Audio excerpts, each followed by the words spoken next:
mothers and daughters have a special bond because of the fact that we're women. And that's a natural bond that we're going to have because of that right there. And I think mothers and daughters have even more special bond when they fought a battle together. Alicia was 12 years old when I was diagnosed the first time. I kept feeling this overwhelming guilt that her risk is even higher because of me. My first chemotherapy, and when I got sick, Alicia, it was like she was becoming my mother.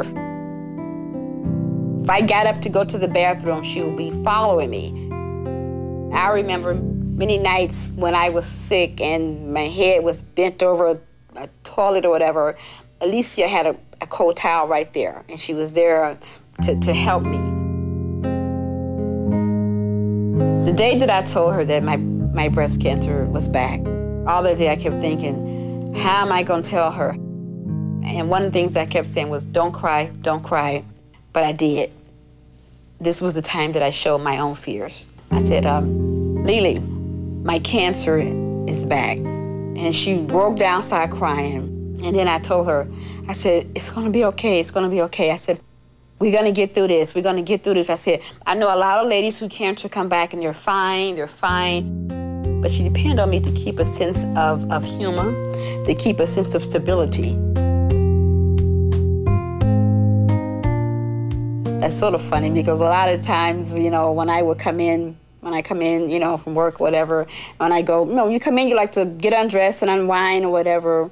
Of course, with me, when I unwind, body parts come off also. So it's like, okay, you unwind, I'm taking off. And a lot of times she'd come back there and she'd, you know, see my prosthesis or whatever there, and we'd also practice. And I tell her, I said, when you're in the shower, to become familiar with your breasts.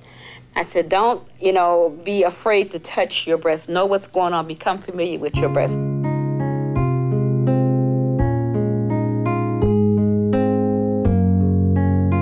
I hope that she learned from me that your breast is not what makes you a woman. It's the person and what you do with your life.